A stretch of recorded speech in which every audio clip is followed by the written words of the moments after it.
এই কই তুমি? কি বলো? পাশে পাশে ভাবির সাথে তুমি কি আলোচনা করছো?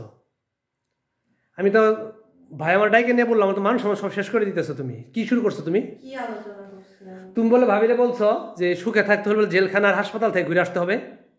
ঠিকই তো বলে আসছি। কিসের ঠিকই বলে আসছো? ভাবি আমারে ভাবি বলে ভাইরে সেই দিছে যে পাশে পাশে ভাবি এসে এই কথা সেই কথা উল্টাপাল্টা কথা এসে বলে।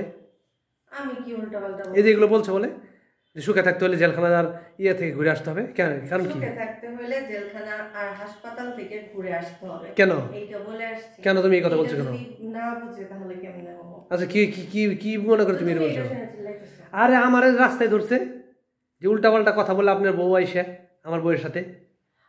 তার বউ আয়েশা সাইরা খালি বলবে যে তার ভাইয়ের কে জানি অনেক সয় সম্পদ করে ফেলছে, এই করে ফেলছে, আমার স্বামী কিছুই করতে পারলো না।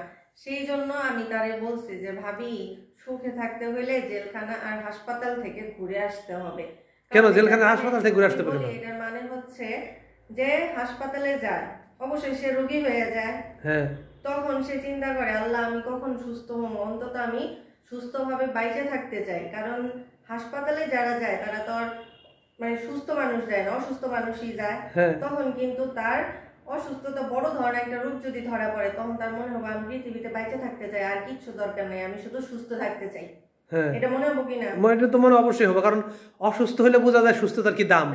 হ্যাঁ। আর জেলখানাটা কেন বলছি, যে এই যে যখন আমরা খোলামেলা সব জায়গায় ঘুরতেছি ফিরতেছি, জেলখানা কি বন্দি না? হ্যাঁ, ওইখানে থাকলে বোঝা যাবো যে মানে কতটা বন্দি জীবন আর বাইরে কতটা স্বাধীনভাবে আমরা চলাফেরা করি।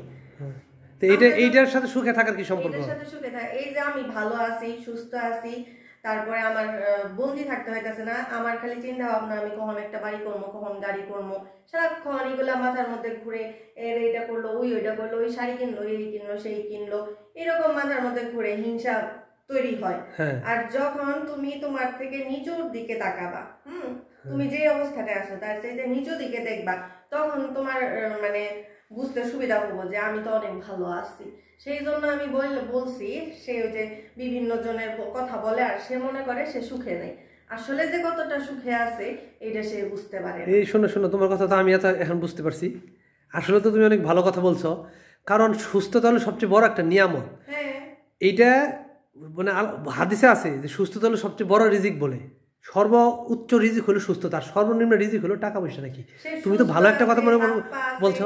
টাকা পয়সার অভাব নাই, অথচ তার কাছে মনে হয় যে আরো কিছু লাগবে। সে চিন্তা করছো, এটা তো ভাইরা তাহলে আমার বুঝায় বলতে হবে যে ভাবি ভাই আসলে ভাবি ব্যাপারটা বুঝে নেয়, আমার বুঝে ভাই বলতে চাইছে, তাই না? তাহলে চলো চলো ভাবিদের কাছে যাই একটু বলি, চলো।